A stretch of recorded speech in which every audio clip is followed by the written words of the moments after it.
Suzio Chitete is an investigative journalist and deputy chief editor of Malawi's daily newspaper, The Nation, in Lilongwe. Every morning, he arrives at work with the belief that journalism is a calling to provide the truth to readers. Chitete and several other Malawian journalists attended a series of fact-checking training sessions that equip journalists with the skills to debunk misinformation and disinformation. The training has brought that kind of reminder and awareness that each time we are doing stories, each time we are interviewing somebody, we must pay attention to deep fakes or to fake, fake statements, so that audiences are given credible information. MISA Malawi, the local chapter of the Media Institute of Southern Africa, runs these programs with support from various international organizations. Its fact-checking skills for journalists initiative is supported by Deutsche Welle's Center for International Media Development. We have DW Academy of German, which has been supporting the core of our work at MISA Malawi in terms of capacity building projects for Malawi journalists. We have a partnership with UNESCO, looking at supporting election reporting in general, which we have also been able to tap into to support the areas of fact-checking. Matonga says the MISA Malawi Journalism Education Project is offering training to Malawian journalists to prevent the spread of misinformation and disinformation, which is especially important as the country prepares for its 2025 general elections. We had listened to a tragic death of a vice president, and there were a lot of fake stories which were being speculated about what happened for the plane to crash. These incidents remind us and point at how dangerous fake news can be. We are heading towards an election. Previously, we had an election in 2019 and 2020 presidential elections.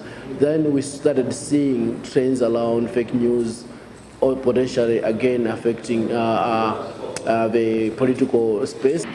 The areas of focus include fact-checking politicians and election-related claims and verifying media content such as images and videos by using tools like Google Image Search. Radio presenter Shakira Juma says she treats information posted on social media with skepticism.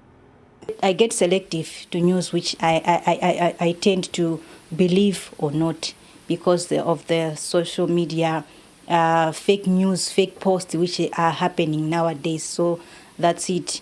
I can't trust anything. Trainers say fake news is rampant in Malawi, largely because of social media users who race to scoop journalists by posting stories that are unverified, deceptive, or even invented. Because also sometimes as media, we have fallen into this trap where the stories that we tell are only of those in the echelons of power. We're not telling the people stories. So the people now, the former audiences, have become their own storytellers.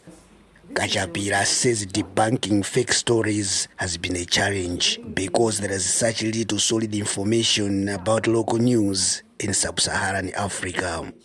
So for instance, if you take a picture that was taken in the Western world, you will find that if you go and fact check it, you go and do a reverse image, it's easier to fact check.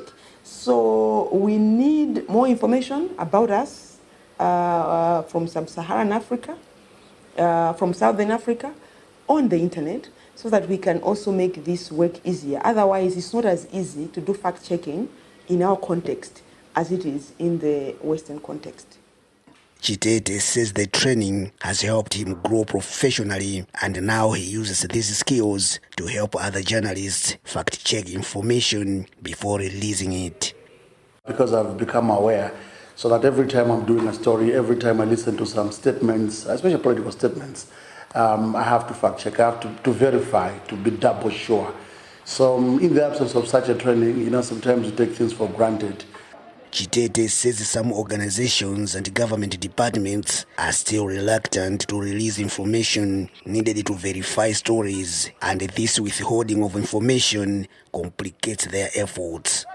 For example, I have issues with Minister of Foreign Affairs because I wanted to get information of qualifications for all diplomats, those that have been appointed since 2020.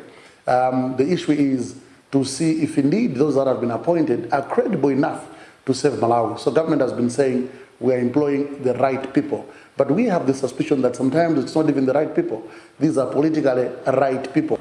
In its ruling, the Malawi Human Rights Commission, tasked with overseeing the implementation of the Access to Information legislation, criticized the Minister of Foreign Affairs for refusing to disclose public information requested by Chitete. Matonga says besides the training, MISA Malawi and UNDP are also working on a new project that will help promote credible news reporting during the 2025 general elections. MISA, on our part, will launch a full fact-checking project with UNDP support.